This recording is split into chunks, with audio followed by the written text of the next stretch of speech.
When I first took physics my sophomore year, it was absolutely a storm. I struggled mightily, failing almost every test, falling asleep in class, and wondering why it was important to question whether or not gravity existed. But amongst the storm of difficulty that I was facing, I never gave up on myself. I continued to take physics and spent time with tutors until my mind was absolutely worn out from all the kinematic practice problems I did. But luckily, my ability to remain persistent with the class of physics allowed me to pass one of the hardest classes in high school, and I slowly but surely watched the difficulty and struggle of it go away. But that's what reminded me of the topic I received today, clouds.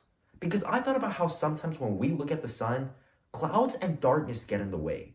But over time, the clouds and the storm slowly go away. And it reminded me how just like in life, sometimes we will face difficulties and storms. But as long as we maintain persistent, eventually our obstacles and difficulties will go away and we'll always find something bright in the end. And today, let's look at how that's true through the examples of Andoni Schultz, Bethany Hamilton, and Ki-Hui Kwan. Now, I'll name your number one obstacle as high schooler in this room. The college application. I mean, how many of you here are just exhausted of AP classes, SAT scores, and even discussing about school prestige? Well, someone who shared all of your stress, struggles, and tears at the most immense level was Andoni Schultz, who, like a lot of you guys, had the dream of going to a prestigious university, but was diagnosed with brain cancer ever since he was 3 years old. This caused him to face a lot of storms and clouds when he was in school, because he had a lot of surgeries that affected his short-term memory, and it made it immensely harder for him to understand what was going on in the classroom. But Andoni Schultz continued to maintain persistent with his goal of going to a prestigious university. And eventually, even though it required him to spend hours of extra time on his schoolwork, slowly but surely, he found ways to navigate around brain cancer and find the right study skills for him. And slowly but surely, the storms that he were going through went away as his time in high school became easier. Today, he found the sun in the end and is now headed off to Notre Dame University, which, if you didn't know, is a top 20 school in the United States of America.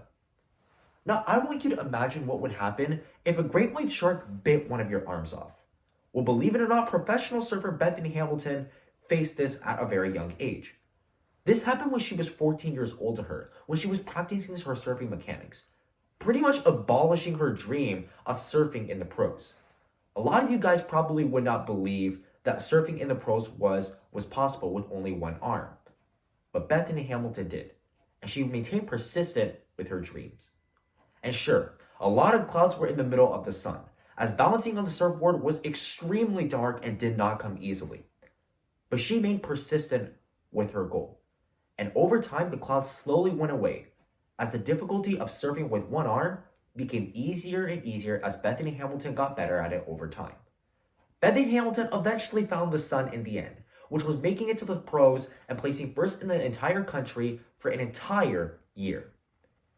Now, one of the clouds and storms that we deal with in society is racism. And if actor Ki-Hui Kwan stood right here in this room, he could waffle an entire 5-minute speech about that. If you watched the movie Everything Everywhere All at Once, you probably know Ki-Hui Kwan for portraying the role of Waymond. But before he got this role, he went unemployed in the acting industry for 30 consecutive years, mainly because Asians didn't have a prominent role in acting, and let's be real, he's not very good looking. However, Ki-Hui Kwan decided to maintain persistent throughout the storm, and slowly but surely improved his acting skills as the years went by. And finally, the clouds eventually went away, when a director finally saw the worth and the worth in him. And Ki-Hui Kwan got a role in the movie Everything Everywhere All at Once, getting an award for Best Supporting Actor, and helping that movie take the box office by storm. And so, many of us in this room will deal with clouds at some point, when we're on our journey to pursuing our dreams. Whether that's fighting brain cancer, fighting a great white shark that bites our arm off, or even if it's dealing with racism as an actor. But as I learned in physics, sometimes clouds are only temporary, and they're only there to help us grow. Because like I came out on the brighter side of physics, I know that each and every one of you can find the sun, with your dreams shining bright for you in the end. Thank you.